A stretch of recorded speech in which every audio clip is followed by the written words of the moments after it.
नमस्कार, सुप्रभात।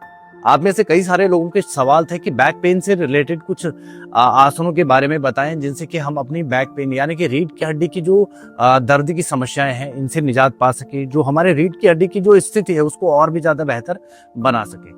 आइए जानते हैं कुछ ऐसे आसन जिनके द्वारा आप अपनी रीढ़ की हड्डी की स्थिति को और भी ज्यादा बेहतर बना सकते हैं, उनकी स्ट्रेंथ को बढ़ा सकते हैं और साथ ही सिर्फ रीढ़ की हड्डी ही नहीं बल्कि हमारे श्वसन तंत्र, हमारी जो रक्त संचार प्रणाली है उसको भी बेहतर बनाता है। तो आइए कौन कौन सी आसन है जानते हैं। तो सबसे पहला जो आसन है उस आसन का नाम है विपरीत नौकासन और जो दूसरा आसन है वो है त्र्यक नौकासन या अद्वासन। दो नाम से इसको जाना जाता है। तो आइए सबसे पहले जानते हैं इसका अभ्यास कैसे किया जाता है।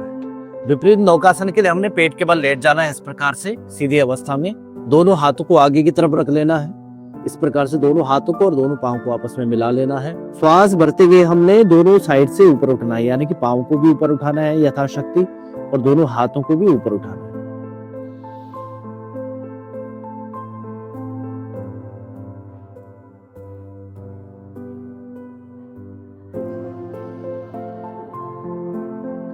फिर धीरे धीरे श्वास छोड़ते हुए वापस आना। इसी प्रकार इस आसन का 5 से 10 बार आप नियमित अभ्यास कर सकते हैं। अद्वासन के लिए भी हमने दोनों हाथों को बिल्कुल सीधा रखना है, पर आप लॉक नहीं करना है हाथों को। दोनों पांव को एकदम सीधी अवस्था में रखना है। दाहिने हाथ को और बाएं पांव को ऊपर उठाना है और फिर श्वास छोड़ते हुए धीरे धीरे वापस आना है। ऐसे ही हमने दूसरे हाथ से भी इसका अभ्यास करना है। श्वास भरते हुए हाथ और पांव को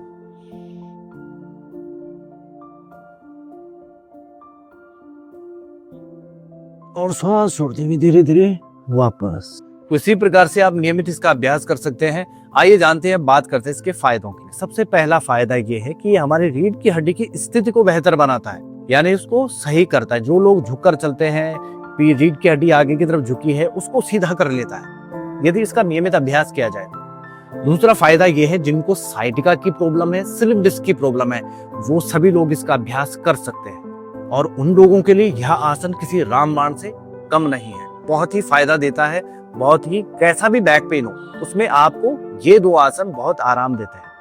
और इन दोनों आसनों के अभ्यास से हमारा रेस्पिरेटरी सिस्टम यानी कि हमारा जो श्वसन तंत्र है वो भी मजबूत बनता है। जिन लोगों को अस्थमा, ब्रोंकाइटिस जैसी समस्याएं हैं और या फिर बहुत जल्दी जिन लोगों की सांस फूल जाती है, वो लोग नियमित इसका अभ्यास करें और श्वासों के साथ में इसका अभ्यास करके उसकी सीमा को बढ़ाएं, यानी कि उसकी अवधि को बढ़ाते रहें और धीरे धीरे करके आपके फेफड़ों की क्षमता भी बढ़नी स्टार्ट हो जाए। इस आसन के अभ्यास से हमारे पाँव की यानी कि जांघों की मांसपेशियां मजबूत होती है, हमारे नितंबों की मांसपेशियां मजबूत होती है, हाथों की मांसपेशियां मजबूत होती है, हमारे कंधों की जो स्थिति है उसमें भी सुधार आता है। तो यदि इसका नियमित अभ्यास करेंगे तो शारीरिक बल भी यह आसन प्रदान करता है।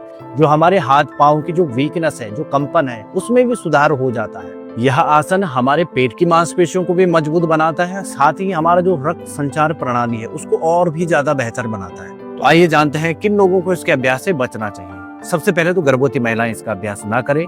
जिन लोगों को पेट की सर्जरी इत्यादि हो रखी है, अल्सर या फिर हार्निया जैसी समस्याएं हैं या फिर छाती से रिलेटेड कोई भी सर्जरी इत्यादि हो रखी है, तो वो लोग इसके अभ्यास से बचें। बाकी सभी लोग इसका नियमित अभ्यास कर सकते हैं। तो आशा करता हूं कि आप दी गई जानकारी से संतुष्ट होंगे और नियमित योगाभ्यास करते रहें, स्वस्थ रहें, मस्त रहें। मिलते हैं नई वीडियो के साथ में, नए टॉपिक के साथ में। तब तक अपना ध्यान रखें, योगाभ्यास करते रहें।